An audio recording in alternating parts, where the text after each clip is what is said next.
Thinking of getting an underwater camera but have no idea where to start? I've got you. In this video, I'll walk you through a beginner-friendly setup that will have you taking sharp, colourful photos from your very first dive without spending a fortune or buying anything you actually don't need. It's lightweight, travel-friendly, and it's the exact setup that I used to win 2 major underwater photography awards last year. Stick around to the end and I'll show you the gear that made those photos happen. Starting out in underwater photography can be very overwhelming. There are so many camera choices out there.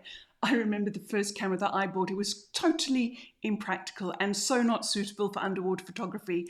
I used it for about 3 months and I then actually just threw it in the drawer. So as a beginner, I like to recommend that you use the TG6 or the TG7. If you're a snorkeller or a freediver and you don't go down to more than 15 meters, you don't even need to buy a housing. This camera is fully waterproof down to 15 meters. It has a sensor of 12 megapixels, which is really big enough for photos on social media, on websites, and if you want to print your pictures out up to about an A0 size. And what's more, it's fantastic for macro underwater photography. You can take photos of subjects 1 centimeter away from the front of the camera. So when you're taking pictures of little nudibranchs or shrimps that are about this size, you'll be able to really enlarge them on the screen and get really amazing detail. Although you don't need a housing for your camera, if you're not going to be diving deeper than 15 meters, I actually would highly recommend that you do invest in a housing. And the reason for that is the housing protects your camera from knocks and bumps and scrapes, especially if you're doing shore dives. There are 2 different types of housings. There are housings that are made of a very strong kind of plastic called polycarbonate, and then there are housings that are made out of aluminium. The polycarbonate housings are much cheaper. I first started out using a polycarbonate housing for my TG, but it frustrated me so much because I found that the buttons weren't lining up with the buttons on the back of the camera, which made it difficult for me to change the settings. And in the end, I did actually opt for the other option, which is an aluminium housing. The one I have is from Marilux. I'm very happy with it. And I just absolutely love it. I'm so rough with my equipment. We are going out on boats, which are bumping up and down on the waves. I'm doing shore dives over rocks.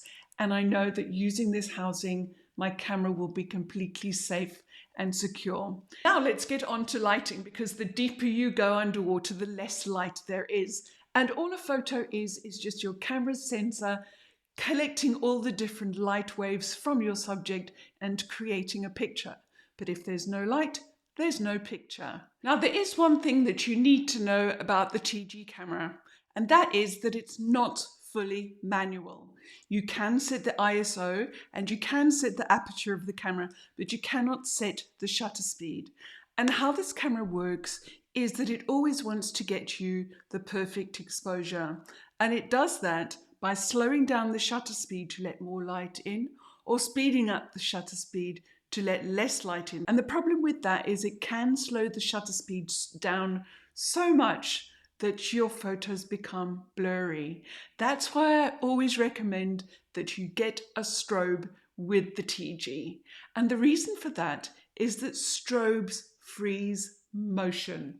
And that's why I always recommend using a flash with your TG, so that it doesn't really matter what shutter speed your camera is using, your strobe will freeze the motion and it will make sure that you have firstly a very colourful, vibrant picture, because strobes will bring back all the colour of your subject, and it will freeze motion.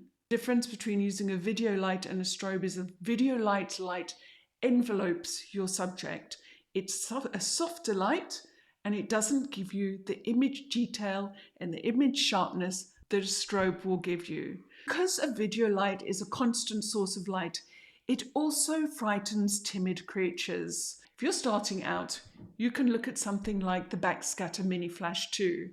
And it's nice and small, it's nice and compact and light, and paired with the TG, it is a really good option.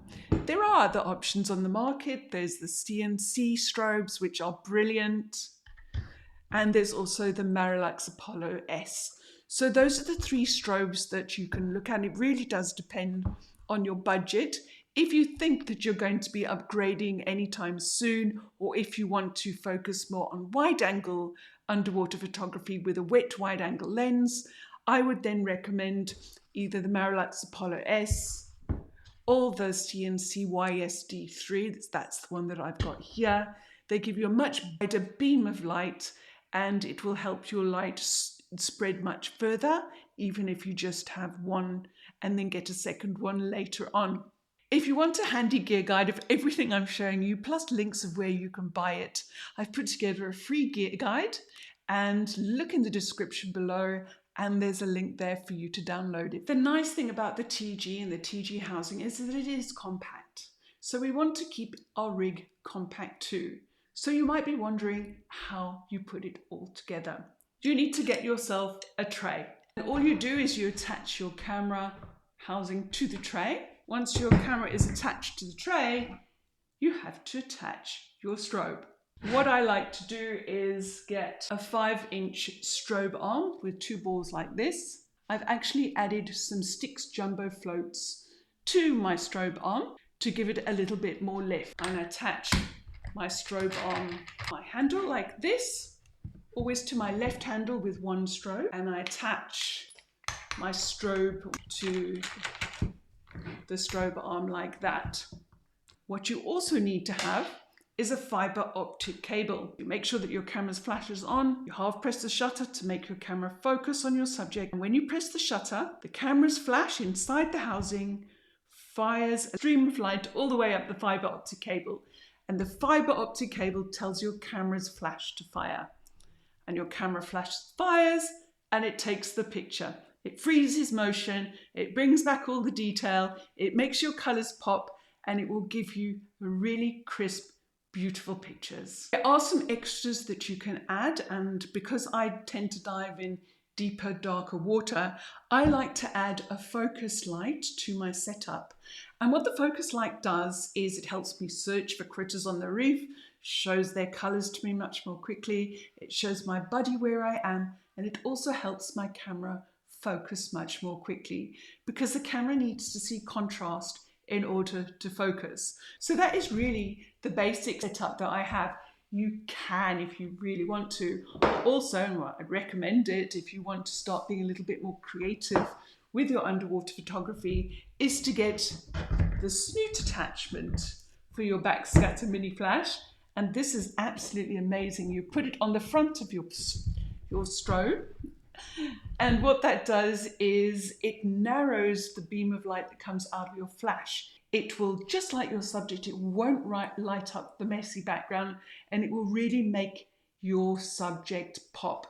And this is the exact setup that I used to receive honorable mentions and highly commended in the Underwater Photographer of the Year and the DPG Masters this year too. If you decide to get a TG for your underwater photography, I've got an online course that I wrote specifically for you and your TG camera called Underwater Photography Made Easy. Check out the link in the description below.